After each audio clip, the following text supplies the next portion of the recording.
Welcome to the 80th episode of Martin's ManCave here on podcast.ph. Our guest is retired Brigadier General Victor Corpus. He was born on October 4, 1944 in San Pablo, Laguna, and he currently lives here in Manila.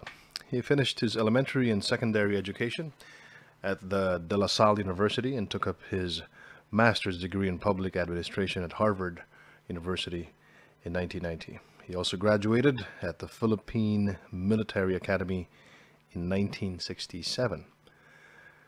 He gained prominence in 1970 when, as an instructor at the academy, he joined the New People's Army.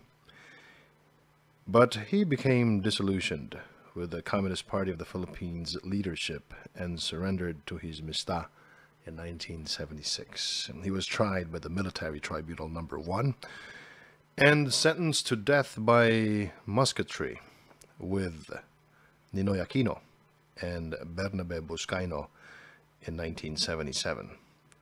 After spending years in the military prison, approximately 10 years, he was released and reinstated in the Armed Forces of the Philippines in 1987 by the President Corazon Aquino.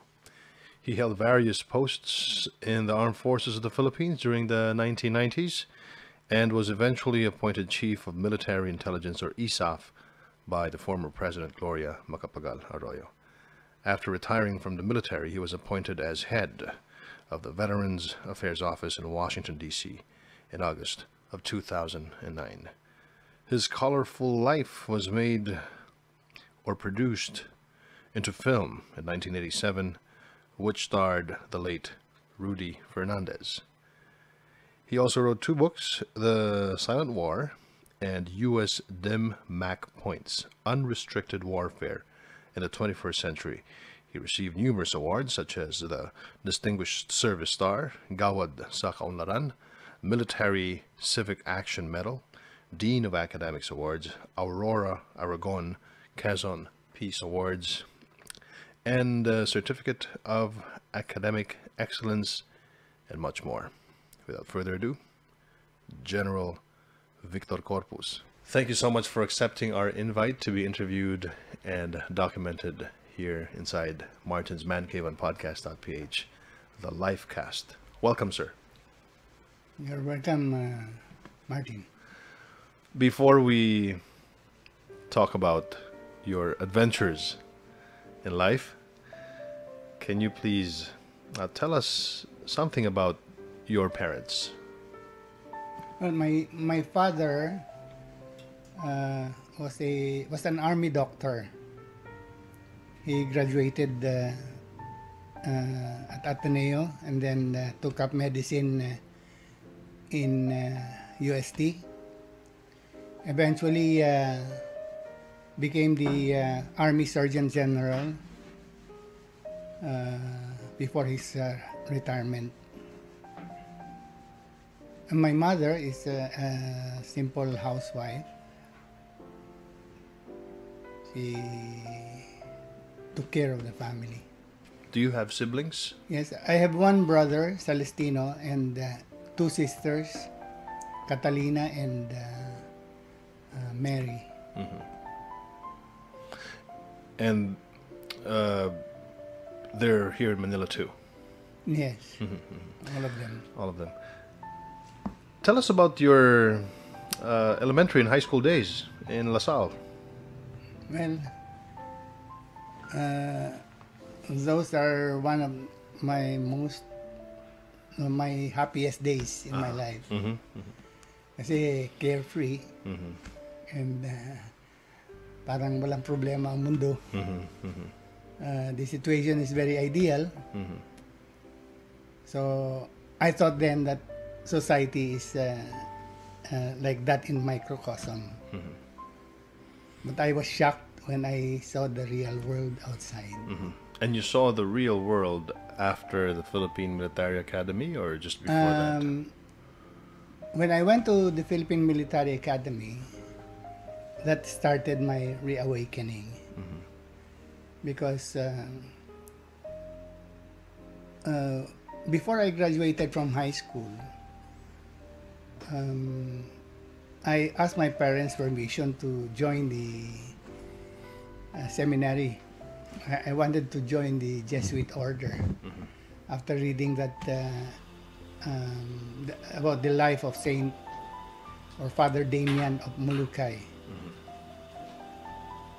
But my mother advised me because his grandfather was a PMA graduate, his brother was a PMA graduate, and two of her brothers also joined the military, one in the Philippine Constabulary and the other died during the war. And my father is also in the military, so my parents advised me to, why not take the PMA entrance exam? Let's continue the legacy. If you fail, then you do what you want. So you can become a priest if you want. So, fortunately or unfortunately, I passed the exam in PMA when even before I graduated from high school. So I entered the PMA as a high school graduate. Immediately after graduation from high school, maybe 1 week after, I already entered the PMA as a plebe. And you are the only one in the family who joined the military. Yes. Yeah. What did your sisters end up doing? My sister got married to a PMA graduate also. Oh, okay. And my other sister married a Chinese. So it really runs in the family, this military tradition. Yeah. Do you have any children who joined the military? Well, two of my sons passed the entrance exam for PMA. But my eldest, Jack, only took the exam to find out if he can pass it. When he passed it, he said that he's not really interested in joining the military. So I did not force him. My second son, Kaloy, passed the entrance exam, but he failed in the physical because he had asthma at that time. Maybe it's a blessing in disguise because if they had entered and my name was very notorious at that time, they would have suffered a lot. I could just imagine the young Victor Corpus. But my youngest son was really very interested. Even before he took the entrance exam, he already underwent airborne training with the Marines. And he has already memorized all the nomenclatures of all the fighter planes of Russia, US, China, and he had read all my books on strategy because when I had a chance to go to the United States, all my allowances I spent on military books. So all my collection, it is my son that is reading it because I did not have time to read all of them. So he was really very prepared and very enthusiastic. But his health, actually he was an athlete in LaSalle. He was a member of the track and field team there, speed runner. And a marathoner, but unfortunately, he was suffering from asthma, and if you join the PMA with asthma, you might die. Yeah, because of the strenuous, very strenuous physical requirements. You have 3 kids, 3 children. One is Cynthia. Tell us more about Cynthia. Yeah, Cynthia is my youngest among the 3. She finished information technology and then accounting. And right now, she's full-time helping me, and she is my co-inventor in a patent that we applied for regarding an alternative form of energy. And we will talk about that alternative form of energy later on. Yeah. If I don't mention your wife, Melly, she might get mad at you when you, Yeah. when you get home. It's the most important. The most important is the wife. So ano naging role ni Melly nung kayo ay... I met Melly when I was engaged in anti-demonstration at the time. I was with the Special Forces of the Philippine Constabulary. And sometimes we get deployed as anti-riot squads. At that time, I was already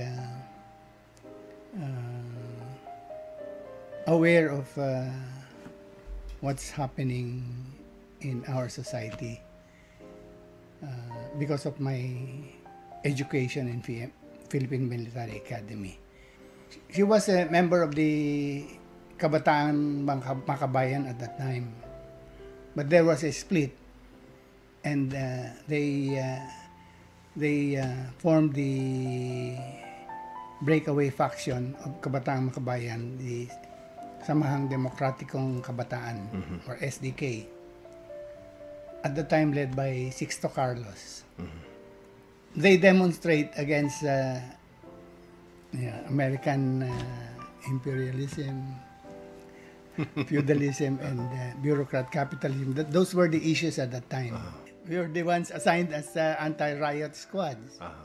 So kami yung Tagapalo. tagapalo ng mga ulo nila pagka naging unruly yung demonstration. There was one time when Parang pelikula lang, the demonstrations became so violent that 4 of their comrades were killed nung yung first quarter storm na tinatawag. So after the demonstration, mag-off duty na ako. Sila naman magmi-meet kami, tapos kasama ko siyang nagbibisita dun sa mga namatay na mga kasama nila. So that's how...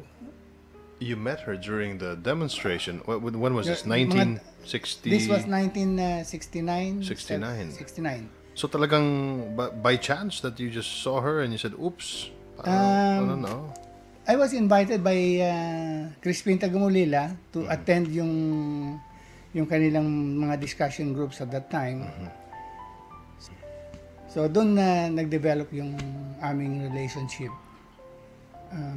We decided to get married after a few days courtship, yung underground marriage. Ang nag-officiate ng aming kasal, yung dati kong professor sa PMA, si Dante Simbulan, Dr. Dante Simbulan.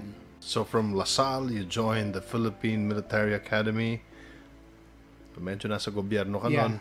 And then in 1969, there was the demonstrations happened. You met your wife. Yeah, this is how I changed ideology, no? Before you talk about that, let's take a short break. Okay. Let's just bitinin natin ng konti ang ating mga viewers. Okay. You're watching Martin's Man Cave here on podcast.ph. Again, you can listen to us through iTunes. You can download us for free. You can also go to Podomatic or Spreaker. Just type podcast.ph programs. Go straight to our YouTube account, podcast.ph, if you want to watch this episode.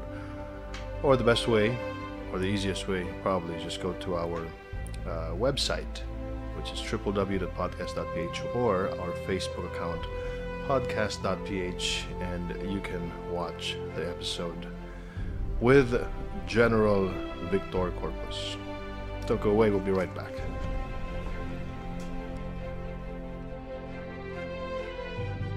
This economic elite control the instrumentalities of government and use it to preserve and protect their narrow vested interests. One of the instrumentalities of government is the armed forces. What kind of orders missions do we get? Patayin mo si ganito, patayin mo si ganyan. give you one example.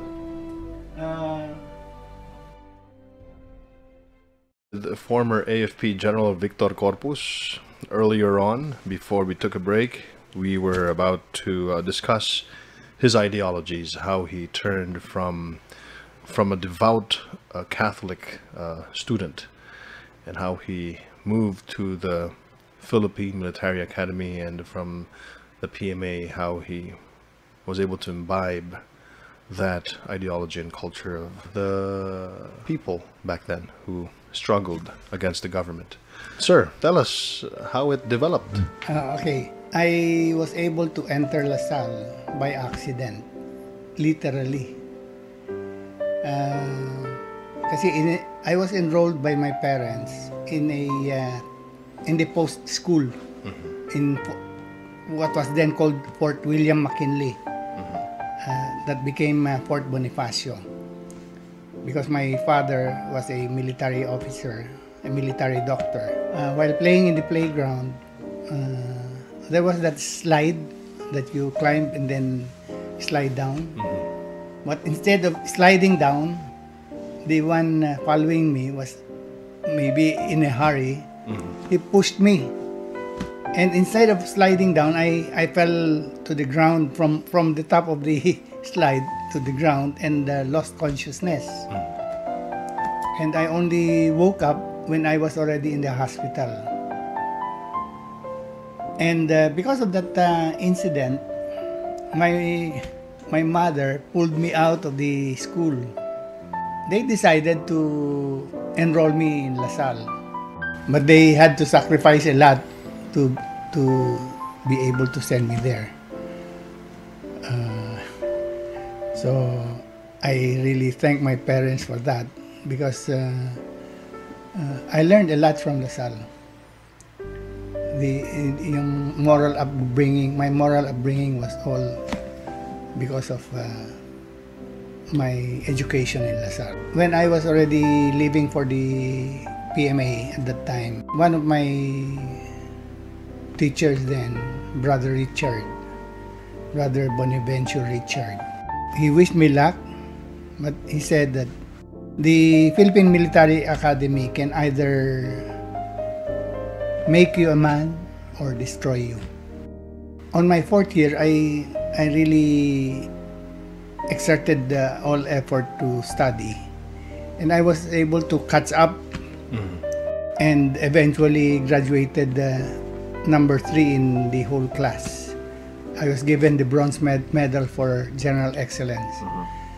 Hindi lang binigay sa akin yung valedictorian dahil umabol ka na lang. Huli na. Huli na lahat. So, after high school, immediately I went to PMA. This was already my third year. Our history teacher was a very nationalistic and very passionate teacher. He had a doctorate in a Canadian university. This teacher was constantly attacking church practices. Yung katulad ng mga adventures ni Father Damaso. Padre Damaso. Okay? Yung kay Rizal. And then he was also very anti-American, yung quote and quote. And because of my upbringing na mga American teachers, yung mga American brothers yung nagturo sa amin, and yung religious background nga, every time this teacher of mine attacks the church or attacks the American, I was one of those who were first to argue with my teacher, to question yung kanyang tinuturo. But every time I try to refute yung kanyang presentations, lagi akong napapahiya sa harap ng klase. Dahil my arguments were all based on emotion eh. Eh siya, historical facts. Logic. No? Because I was not aware of that portion of our history. Kasi iba yung turo sa aming, iba yung history ni Saide dun sa history ni Agoncillo eh, di ba? What I did was to back up my arguments. I became a regular visitor sa library. Every free time I run to the library and do research. But every time the more I read and the more I knew, the more I realized that what my teacher was saying were the truth, historical facts. You cannot argue with historical facts. On my 4th year, there was another doctorate professor, Major Dante at that time. You listen to every word that comes out of his mouth. Magaling yung presentation and very calm but very penetrating. Ang thesis niya that Philippine society is like a pyramid.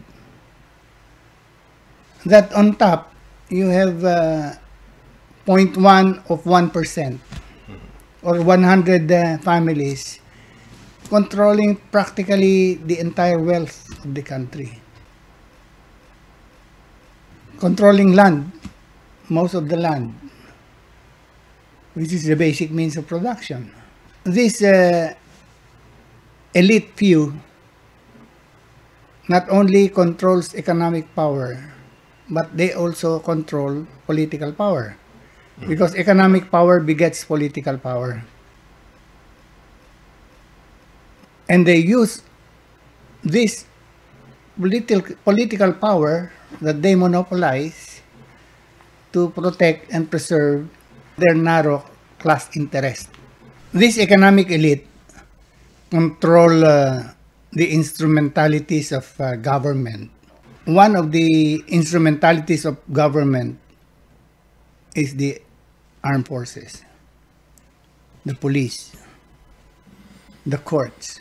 So, ang lumalabas dyan, the elite are just using us not really in the service of the people, but in the service of this elite few.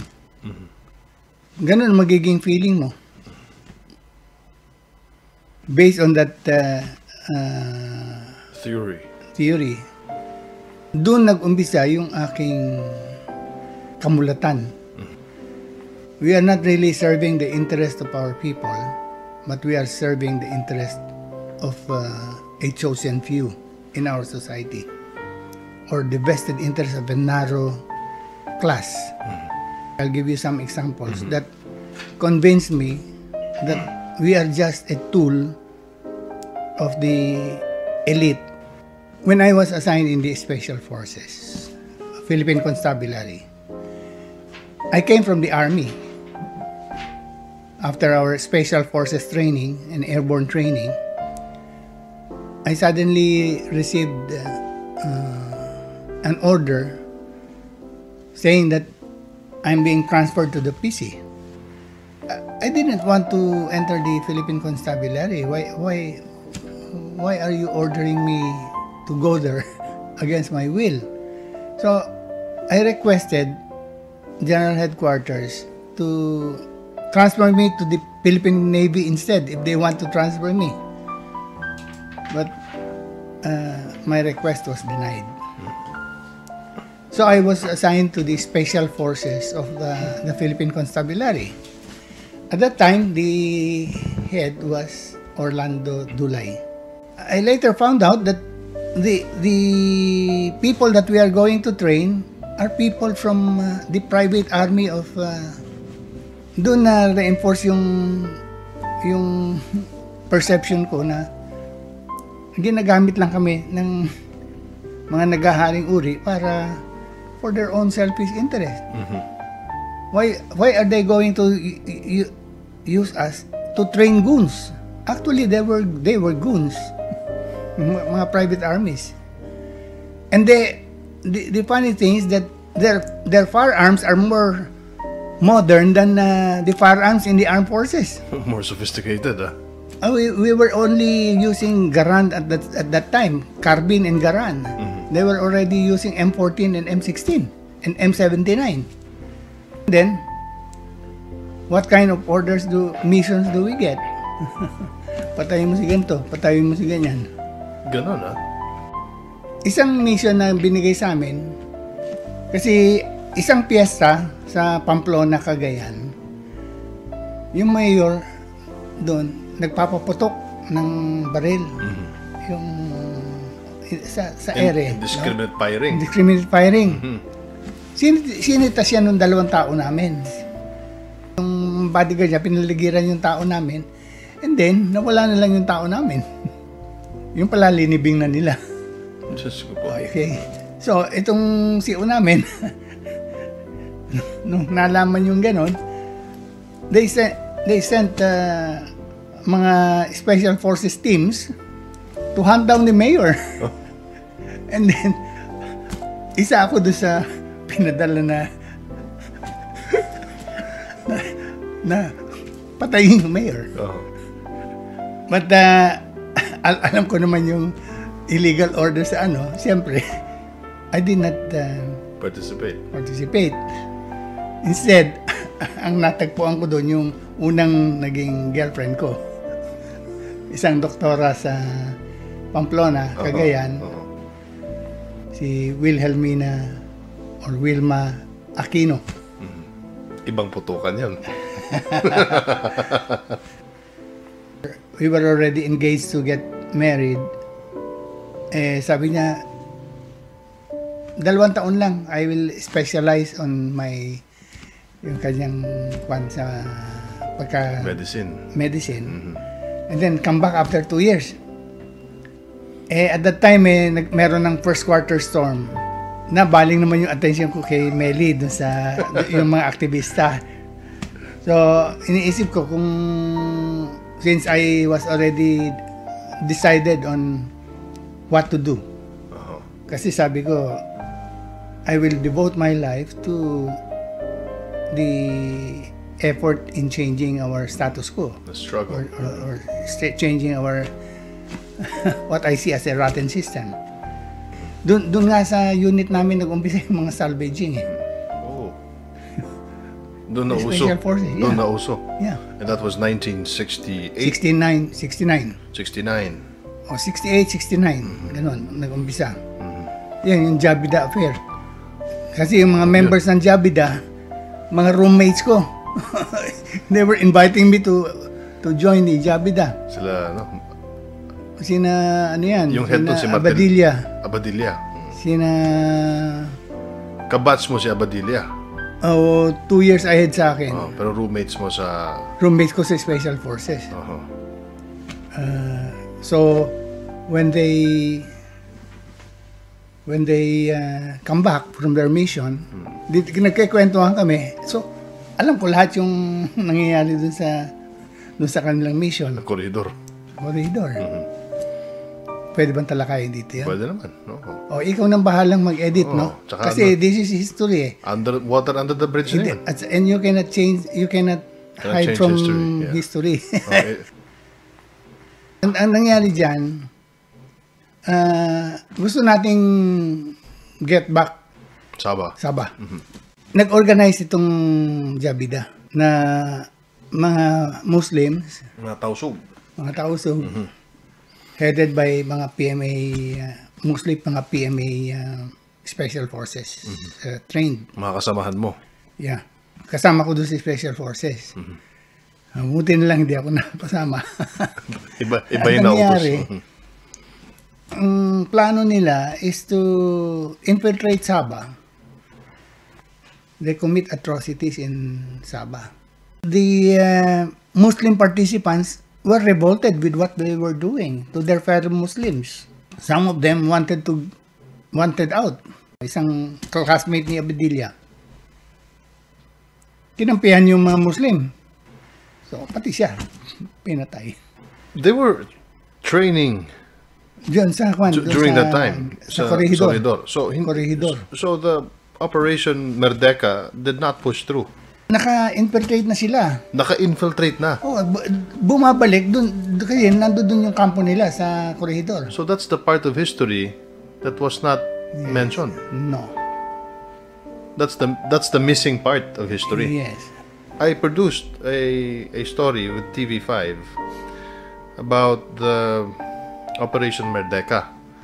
And according to the historians, they were training at Corregidor, and before they even launched the operation, nag-revolt. So meaning hindi natuloy yung natuloy sila dahil kausap ko yung mga taong involved eh. Kainuman ko, kabarkada ko eh. And they were trying to convince me to join. Gusto kong ipakita sa iyo yung perception ko na ginagamit lang kami bilang kasangkapan ng a narrow vested interest in our society. Yung sinunog yung 2 barangay sa Bantay, Ilocos Sur ng mga grupo ni Crisologo. Yung company ko yung kumuha doon sa mga victims, dinala namin dito sa Ateneo, UP, yung to protect them. Doon kami nagkakilala ni Edgar Hobson. So after that incident, I requested na magturo na lang ako sa PMA dahil yun nga, na-involve ako doon sa ng Ilocos. Kasi si Crisologo, Congressman Crisologo, ang nag-recommend sa akin na nag-sponsor sa akin sa PMA. When I was teaching in the PMA, itong ang klase nila Onasan, class 71, I was very vocal in denouncing yung na-experience ko doon. Umabot sa kaalaman ni Congressman Crisologo, nadagdagan na that I wanted to kill him. I received a notice to report to the office of the Congressman Crisologo at that time, together with my father, who was the Army Surgeon General at that time. When we entered the office, lahat ng bodyguard ni Congressman nasa likod niya. Congressman Crisologo started raising his voice, saying, in Ilocano, no? Ano itong, what is this? I heard that you wanted me assassinated. Pinsan ko pa naman itong tatay mo. Sabi niya, why are you allowing your son to do this to me? Directed to my father. And you, sabi kay General Ugalde, yung superintendent namin sa PMA, if not for me, you wouldn't have gotten your star. Why are you allowing your officers to plan my assassination? I denied because there was no truth to that accusation. I was denouncing what they did, but not planning to assassinate him. 1 week after, he was shot inside the church in Bigan, Ilocos Sur. Congressman Floro Crisologo. Hindi ako ngayon yung suspect. I was thinking that General Ugalde, because he was there when Floro Crisologo was accusing me of planning to assassinate him, and then 1 week after, he was shot in the church. I was waiting to be arrested. At that time, we have already finished planning the PMA raid, yung armory raid. Ang speculation ko, General Ugalde maybe thought that I really did it. So, natakot siyang sabihin na, kagagawa niya bigyan, baka mamaya siya naman ang isunod. So, he kept quiet. And so, the PMA raid in the armory, December 29, 1970, pushed through. Kung inaresto ako at that time, that was mga November when he was killed, hindi sana natuloy yung PMA raid. Sinasabi ko nga na yung paggamit ng economic and political elite natin sa mga instrumentalities of government, and one of them is the armed forces and the police. Ginagamit kami sa anti-strike. Pag mag-strike yung mga manggagawa, tatawagin kami nung owner ng tulungin naman ninyo kami. So sinong kakampihan namin? Yung owner ng pagawaan laban doon sa mga manggagawa. Pag nag-alsa yung mga magsasaka sa Central Luzon, sinong tatawagin? Tatawagin ng armed forces. Pero because of the exploitation of the landowners against the one, kaya nagre-rebelde yung mga farmers. When we come back, let's talk about the new chapter inside the Communist Party of the Philippines after that raid. You're still inside Martin's Man Cave here on podcast.ph. This is the 80th and the most exciting episode for this year, 2016. Kasama pa rin po natin si former AFP General Victor Corpus. We'll be right back. Don't go away.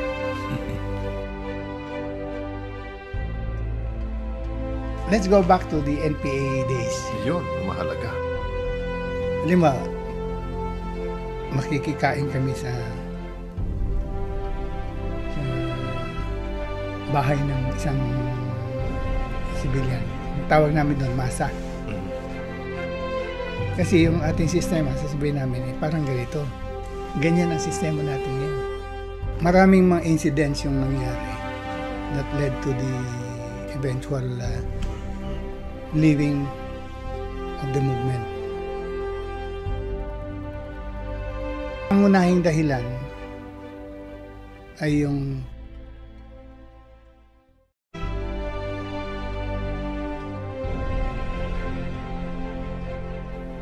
Welcome back to the 80th episode of Martin's Man Cave here on podcast.ph. We are with the former AFP General Victor Corpus, the former chief of the ISAF. Earlier on, before we took a break, we were talking about the different ideologies that he imbibed as he was growing up and how he left the Philippine Military Academy or the service to join his future comrades back then inside the Communist Party of the Philippines. Sir, so paano nangyari yun? Ni-raid nyo yung armory ng PMA noong December of 1970 and the rest is history. Yeah. That was December 29, 1970. What happened was that Joma called me to Isabela and asked whether I wanted to join the movement. At that time, I was already a member of the Kabataang Makabayan because when Joma was invited to speak before the cadets way back in 1966, many of the cadets were impressed, and some of us volunteered to join the Kabataang Makabayan. And after graduation, I continued visiting Joma to be updated with what is happening in the movement. I was already AWOL at the time. Before Christmas, kasi nag-Christmas muna ako sa bahay hindi ako nag-report for duty kasi alam kong last ko na yung I'll be getting out already.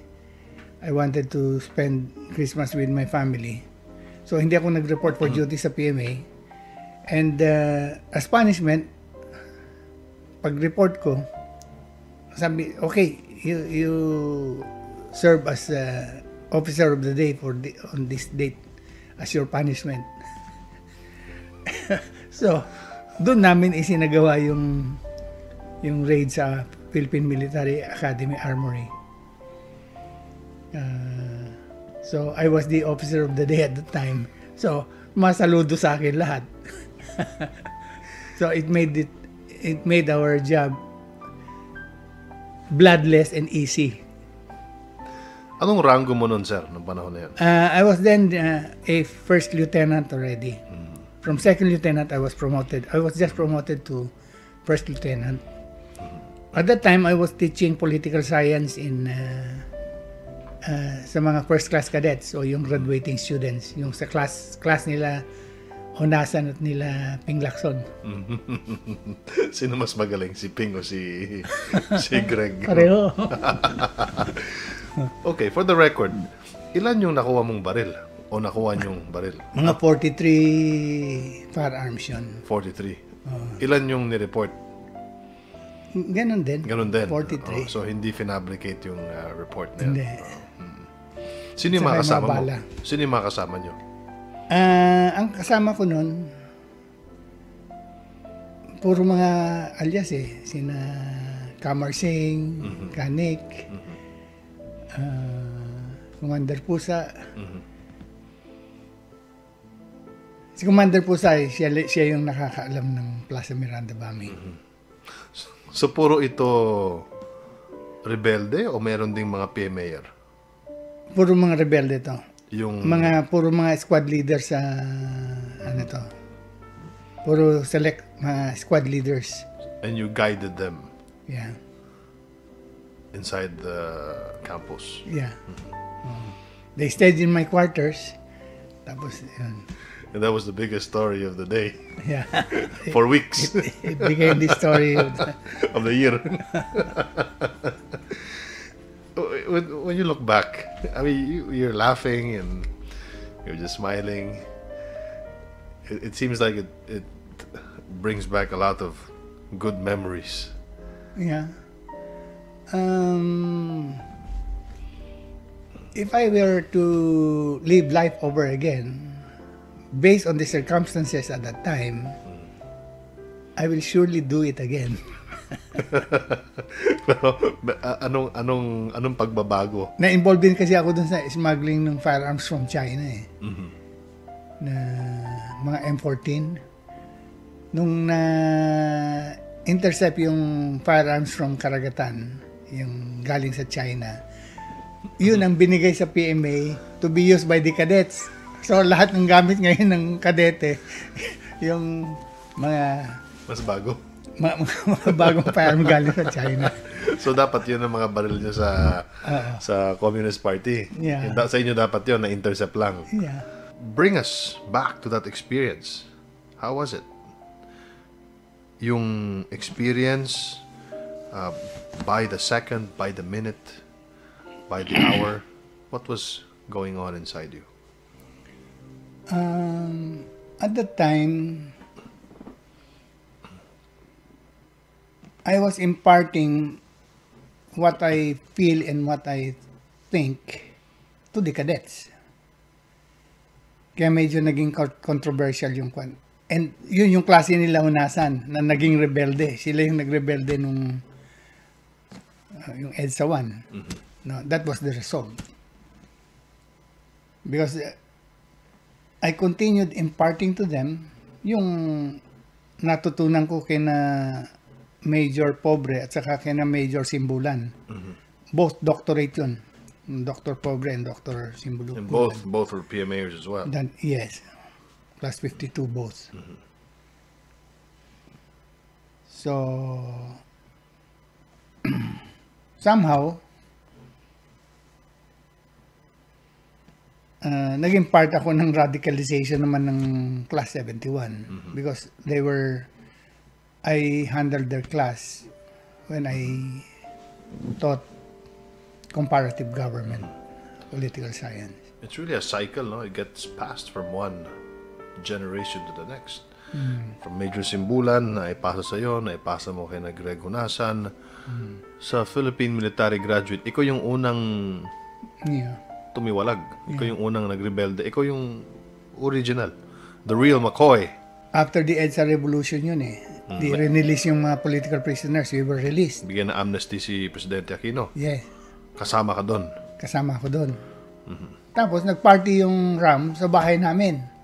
Andun sina General Ramos, sina Hunasan.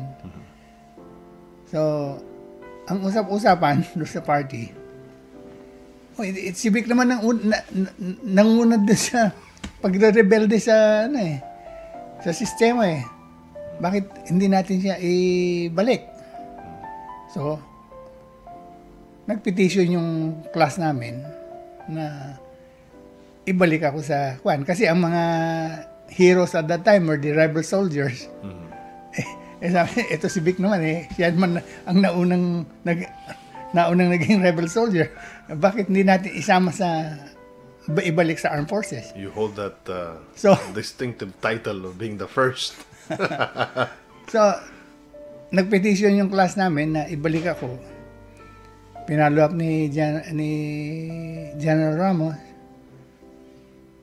Inaprubahan ni Cory. So, I was back to the service. Pero, let's go back to the NPA days. Yun, mahalaga. Halimbawa, makikikain kami sa bahay ng isang civilian. Tawag namin doon, masa. Kasi yung ating sistema, sasabihin namin, parang ganito. No? Halimbawa, itong pagkain na nasa harap natin, 10 pirasong kamote. Kung may isang kukuha ng plato na yan, at sasabihin, kukuhang 1 piraso, sabihin doon sa siyam, hati-hati kayo dyan, ha? Tapos, isa lang yung kakain ng siyam, yung isa, paghahatian naman ng siyam. Sabi na, ganyan ang sistema natin ngayon. Kamote yung metaphor nyo. Oo. Yung isang, yung isa, paghahatian ng karamihan, samantalang yung 90% kakainin ng isang tao. Ganyan yung, basically yung sistema sa Pilipinas. Ilan ang nagmamayari ng malalaking lupain? Ilan lang. Pero samantalang tayo, karamihan sa mga taong bayan, walang pag-aari ng lupa. From 1970 to 76, kumusta yung buhay bilang isang rebelde? Well, exciting, mahirap,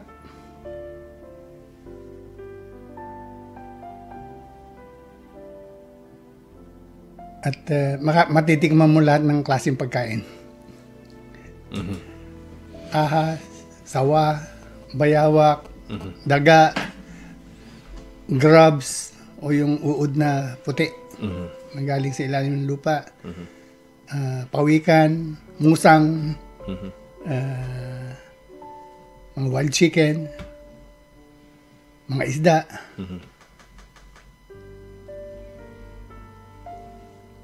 Yung misis ko, nakasama ko dahil sumunod sa akin sa bundok sa countryside. Sa Sierra Madre to? We were supported by the party. Yung galing sa partido. Lahat yung kinakain namin galing sa ng partido. And what were you in charge? Pero wala kaming sweldo. Hindi kami sinisweldohan. Libre lang pagkain, kompleto lahat. Walang sweldo. Walang sweldo. Hindi naman kayo nagutom. Matitikman mo yan. Merong mga araw na, halimbawa, 11 days na wala kaming ibang kinain kundi saging. Yung aming bali pinakakanin, yung nilagang hilaw na saging. Yung aming ulam, ginayat na saging at saka puso ng saging. Yung aming dessert, yung pinahinog ng saging. So, minsan, several days, wala kaming pagkain, kundi ganun lang. Yun ang tunay na... Kung minsan naman, kamoting kahoy lang. O kung minsan, kamote lang. Meron akong karanasan na for 3 days, hindi kami nakakain dahil naglalakad kami sa bundok. Pagdating namin sa isang barangay, maraming kamote, di nakabili kami ng mga kamote.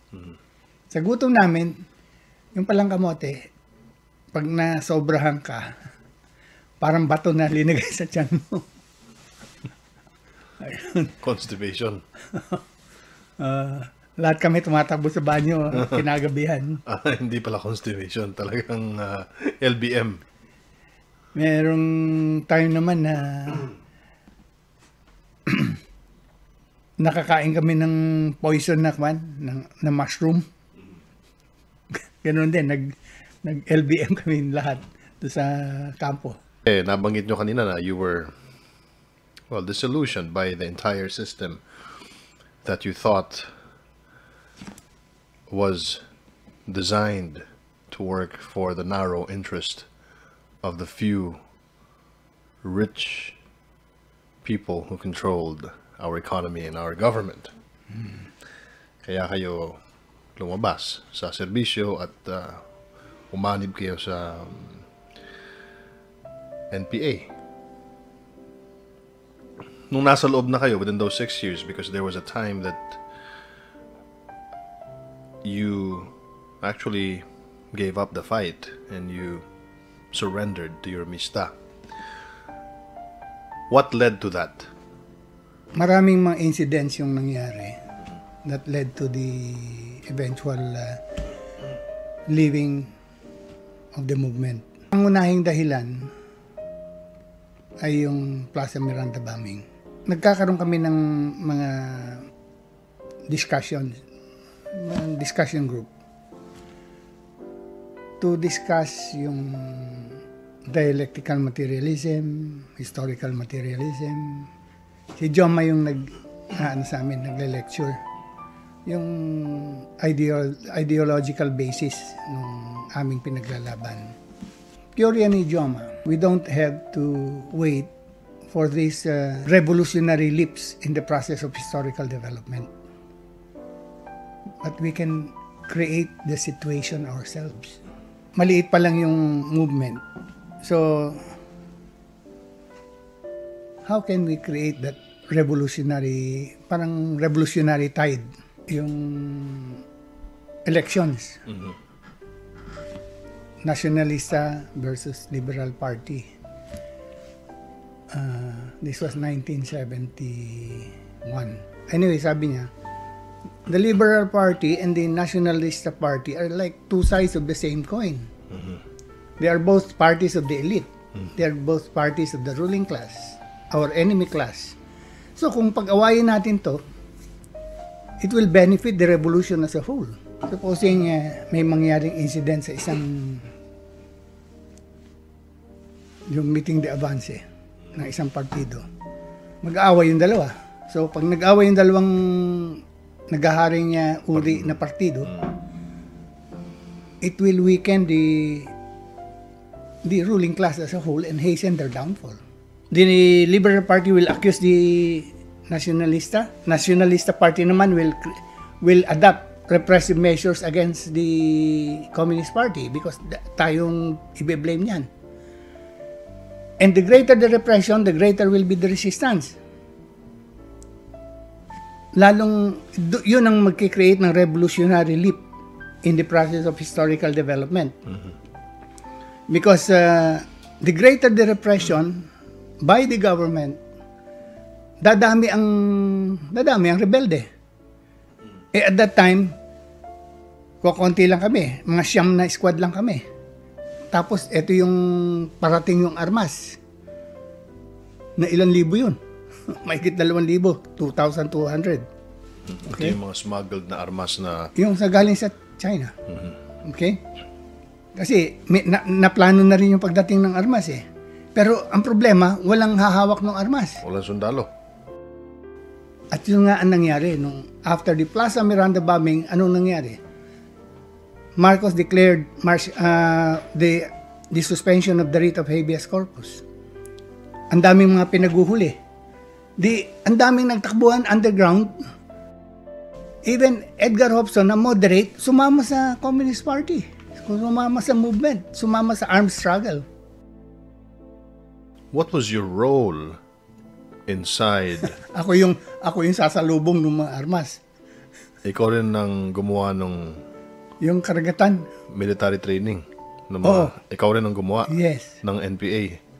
Yung military training ng NPA kami. So ako. Ikaw yung nagplano. Yeah. So therefore, yung training nila ay galing sa knowledge mo. Yeah. That was your role. Yes. Hindi ka sang-ayon dun sa Plaza Miranda bombing. Ano pa? Nangyari? Nangyari yung Plaza Miranda bombing. Nangyari yung teorya ni Joma. That is the brilliance of Joma. Yung revolutionary leap na sinasabi. Na-predict niya yung mga mangyayari. Kaya lang, it's a different kind of brilliance. May dahil ginamitan ng acts of terror. Like the bombing of the Liberal Party meeting the Avance in August 21, 1971. So tama si Marcos, kayo nga. Yeah. Mali yung Liberal Party na si Marcos. Yes. I was then newly elected or appointed as a member of the Central Committee ng Communist Party of the Philippines. So, nagkaroon kami ng plenum sa Zambales, December 1975. Gusto kong ilabas yung mga criticism ko at that time. And one of them is the Plaza Miranda bombing. Yung isang immediate kung bakit ako umalis sa movement.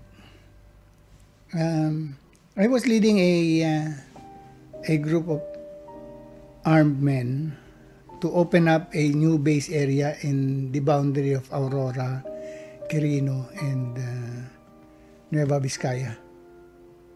O Nueva Ecija. Yung sa boundary na yun. Yung tri-boundary o quadruple boundary. Imagine, 40 people, papakainin mo. Kung organisado yung lugar, madaling maki-distribute mo lang yung mga tao mo, tatanggapin ng mga bahay-bahay, dala-dalawa, papakainin, hindi mabigat sa masa. Ginugutom na kami. Yung 11 days na kaming walang kinain kundi saging. Nyug. Pati kumisan, pinuputol na namin yung mga murang nyug para kunin yung ubod. So, I wrote a letter to Joma asking for assistance. Sabi ko, meron kaming 40 katao dito. Nagbubukas pa lang kami. Mahirap namang makikain ka sa masa. Pag nabigatan yung masa, ituturo ka. Di ba? So, pinadala ni Joma si Dante, Commander Dante, si Bernabe Buscayno. May dalang, yung assistant ni Dante, may dalang isang kalderong kanin at saka isang kalderong ulam. Di picnic kami. Tapos inabutan ako ng 2,000 pesos. Sabi ko, uy, kasama, sabi ko, 40 kami. Ito lang bang binigay ng partido for our monthly allowance. Kung 40 kami, tig 50 pesos lang bawat isa. Baka kulang pa sa toiletries. Paano yung pagkain namin? Bakit? Naghihirap ba yung partido? Tanong ko kay Commander Dante. Sabi ni Dante sa akin, hindi naman. Sa katunayan nga, nagsibili sila ng tig-iisang kotse yung sa executive committee. O doon sa Politburo, yung sama-samang execom. Ako nga, binigyan ako ng motor, sabi niya. Pero nakonsensya ako, binalik ko. Sabi ko, ikaw ang commander-in-chief ng NPA. Anong ginagawa mo doon sa siyudad? Pamotor-motor kayo doon. Oo nga, sabi niya, pero wala akong magagawa. So, dapat ako sumunod doon sa ng execom. Nung pag-alis nila, yun nga, sabi ko, halos mamatay ka na kami sa gutom. Nagsibili sila ng tig-isang kotse, 70,000 yata yung nabanggit niya na presyo ng isang sasakyan. Nagtig-isa. Linalabanan natin yung pagsasamantala dito rin pala sa mas matindi pa yung pagsasamantala na mararanasan natin. So, I had those criticism.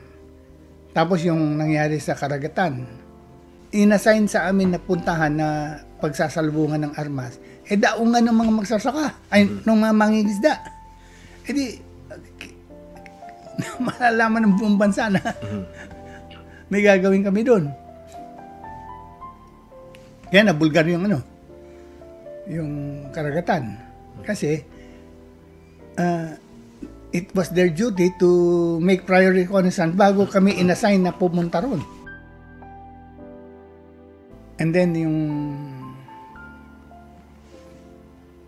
pag-execute kay Danny Cordero, yung na-involve sa Plaza Miranda,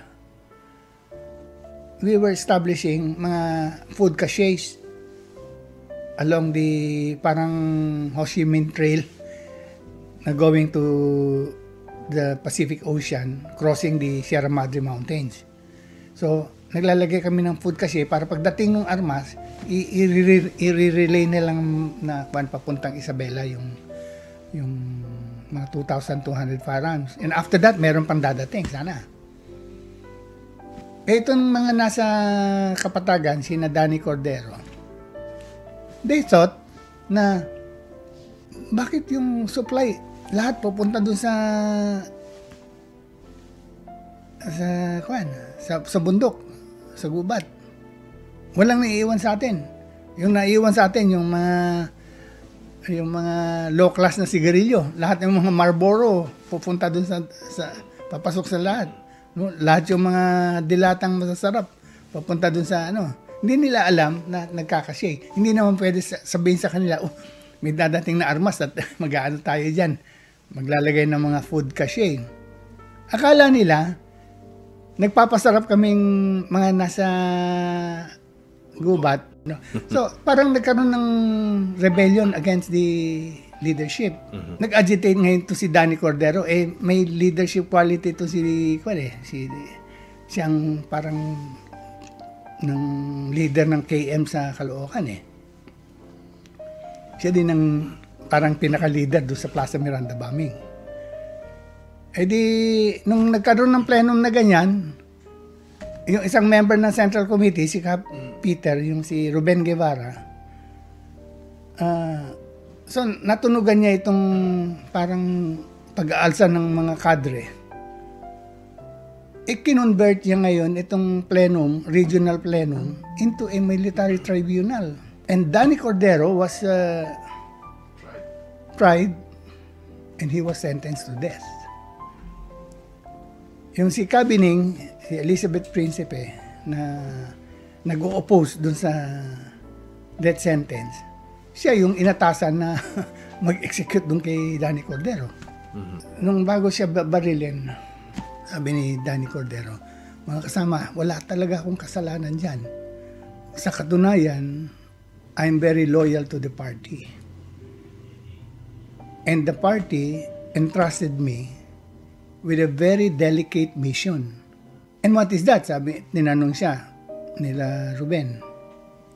Sabi na, ako ang naatasan na magbomba sa Plaza Miranda. Because of that, lalo siyang ginanon. Pinatay.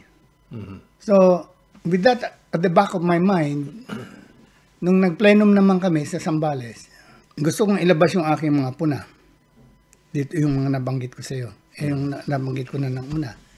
Nauna nga itong pag-execute kay Danny Cordero at saka yung kagagawan ng yung role ng partido sa Plaza Miranda bombing.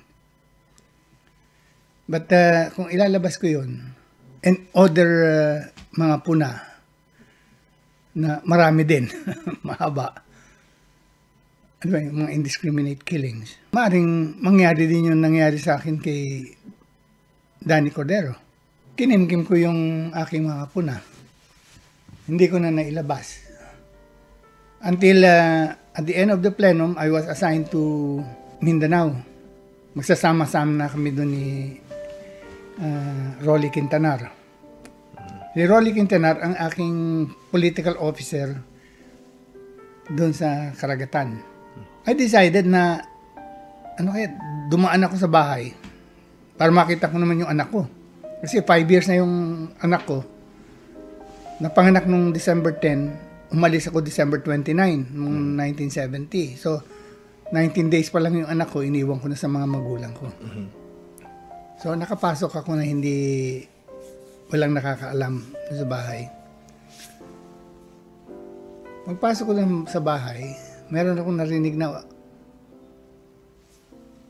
yung sumisigaw na bata. Lola, hugas! Ano sabi? Tinignan ko yung sumisigaw na bata doon sa banyo. Sabi ko, ang laki-laki mo na, hindi ko pa marunong maghugas. Humingin sa akin yung anak ko. Lintik na ito ah. Sabi sa akin, nasyak ako. hindi ako kilala. Lintik na ito ah. So, sabi ng mama ko, oh, yan yung anak mo. Doon ako natauhan. Yun ang last straw. Kinonta ko yung aking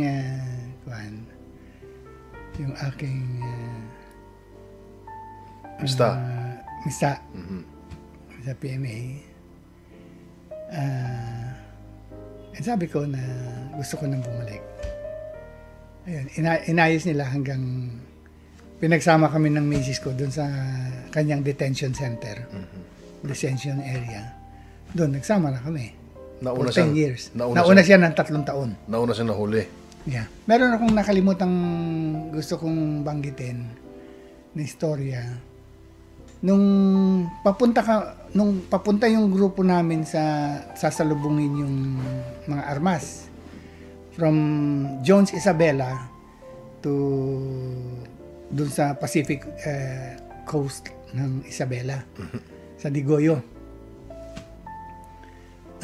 It took us 21 days. Binabagtas namin yung Sierra Madre. At that time, ang aking inassign sa akin na political officer was Rolly Quintanar. Naging head ito ng New People's Army. Siyang pumalit kay Dante.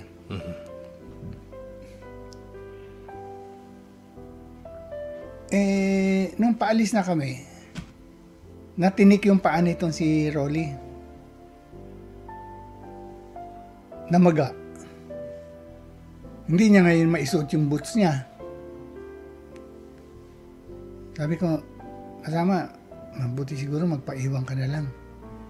Dahil namamaga yung paa mo babagtasin natin itong Sierra Madre. Ang tatalim ng mga bato dyan. Kung hindi ka magbuboots, baka hindi mo matiis. Ano mong ginawa niya? Tinapon yung boots. Tayo na. Lakad kami. And natiis yan na 21 days kami naglalakad. Namamaga yung paa niya. And then, ilang beses kami napalaban. Minsan, binobomba kami. I was trying to, siya, Yung iba, hindi na malaman kung anong gagawin. But he was calm enough to calm down yung mga yung mga kasama namin na nagpapanik na nung binobomba na kami. Ganyan. Walang takot yan. So, saludo ako dun sa bravery ni Rolly Quintanar. Patay na yon. Pinatay dito sa Circle, Quezon City Circle, ng mga dating kasama rin. But to me, he's an extraordinary personality that I hats off ako sa kanya. You're still watching Martin's Man Cave here on podcast.ph. This is the 80th episode. Our guest is former AFP General Victor Corpus. He's also a former member of the Politburo Committee of the Communist Party of the Philippines. And he is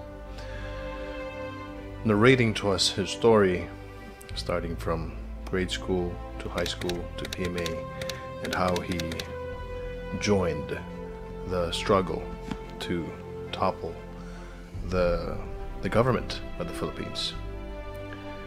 Sa pagbabalik natin, another chapter of his life, yung pagbabalik naman niya doon sa kanyang pamilya at yung pag-surrender niya sa gobyerno. Don't go away, we'll be right back.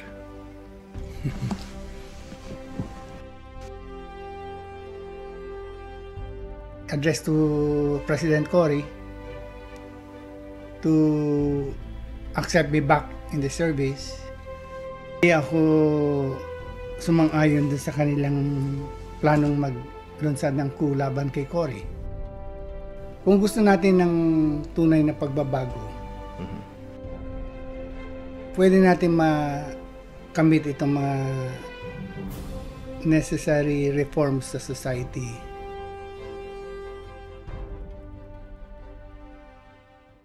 Victor Corpus. What happened between 1976 until 1987?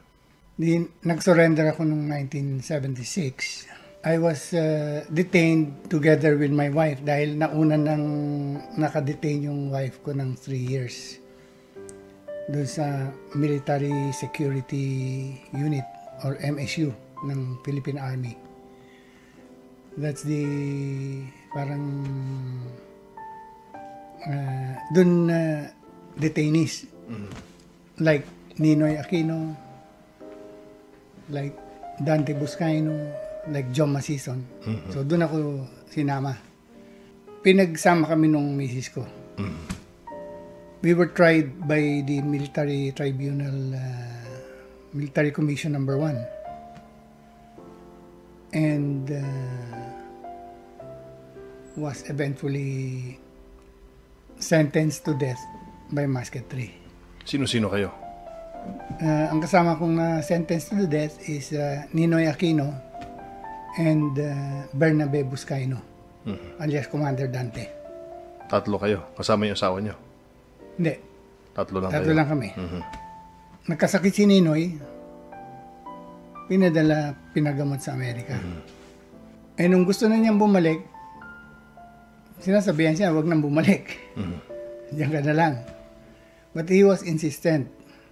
In my opinion, they do not want him to come back dahil if there will be an election and Ninoy runs, he might win the election and balikan naman sila. Yun ang aking analysis na kaya ayaw nila pabalikin si Ninoy. But when Ninoy insisted on coming back, the Supreme Court at the time, headed by Justice Fernando, affirmed our death sentence.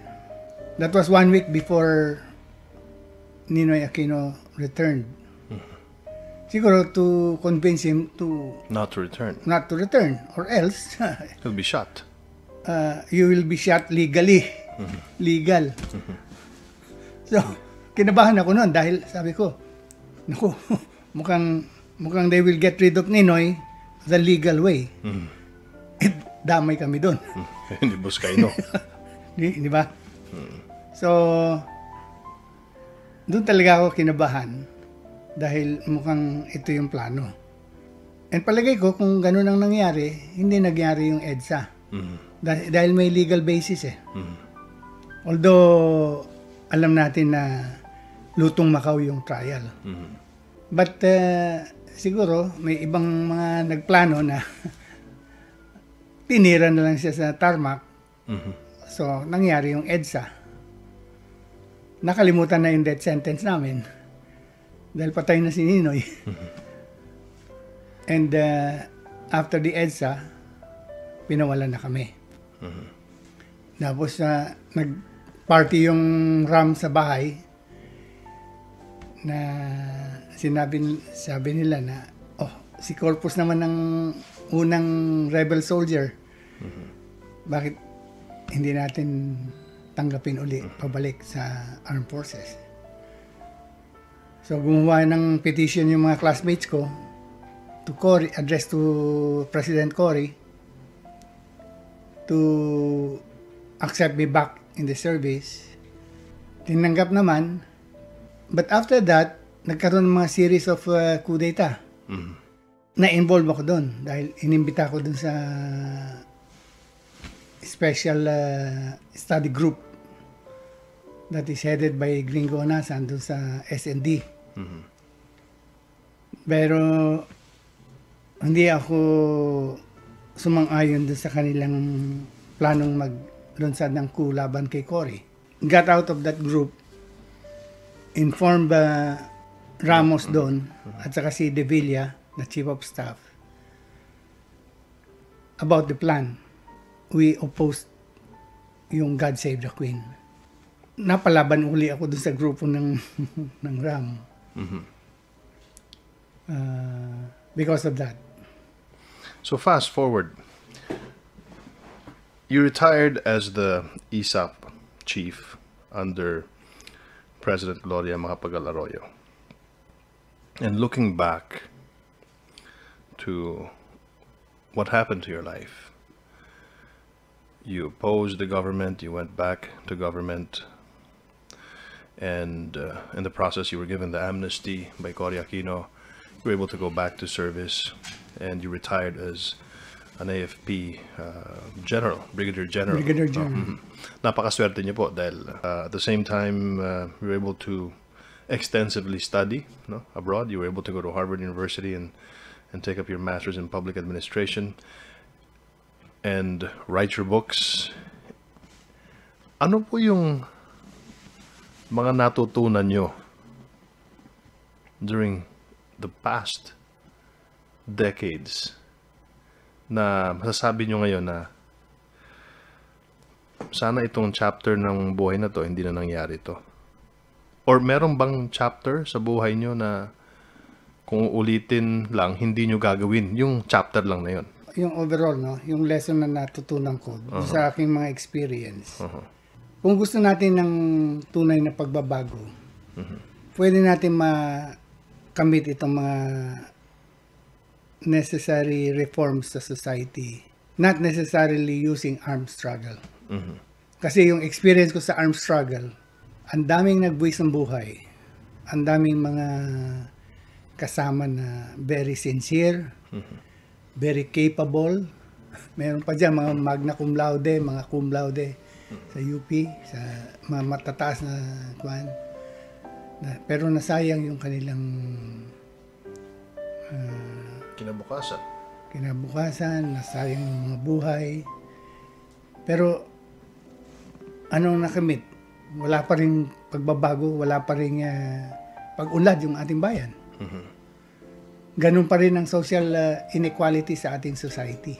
May mga paraan, palagay ko, makamit ang ating ninanasang pagbabago, hindi sa pamamaraan ng paggamit ng dahas.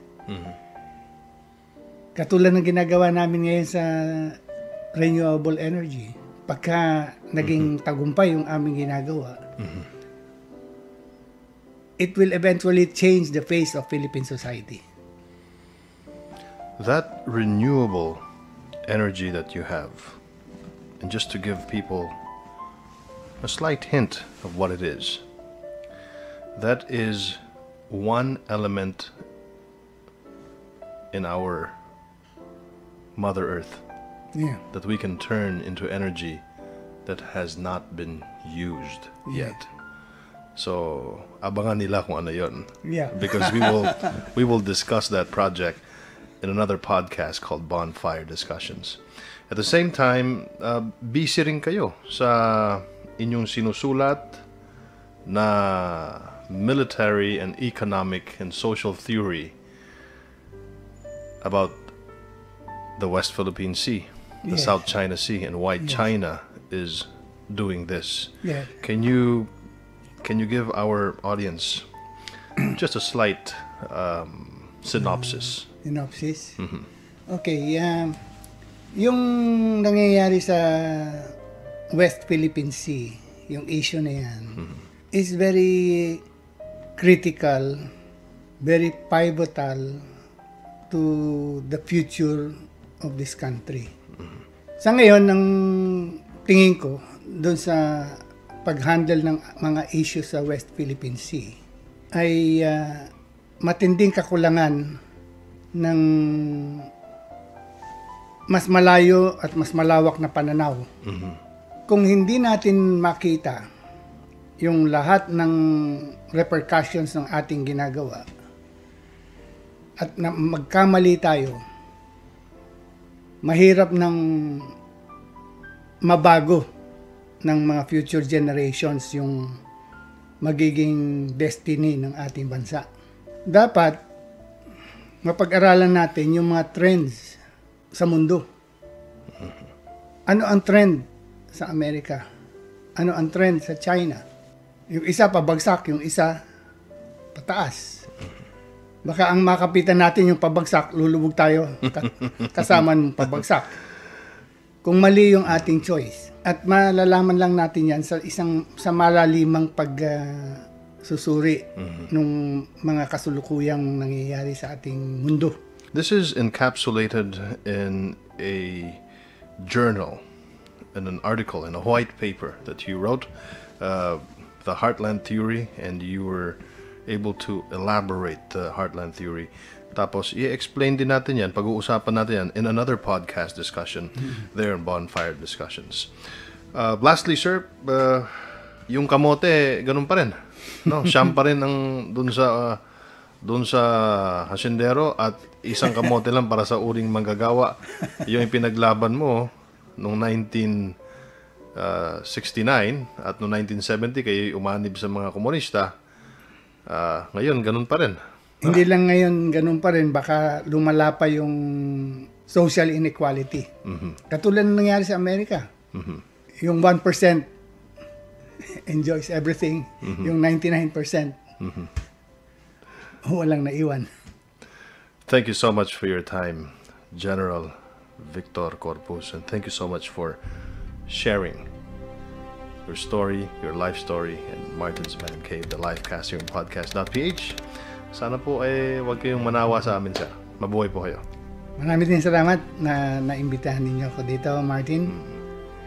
And mabuhay kayo. And this is the 80th podcast of Martin's ManCave.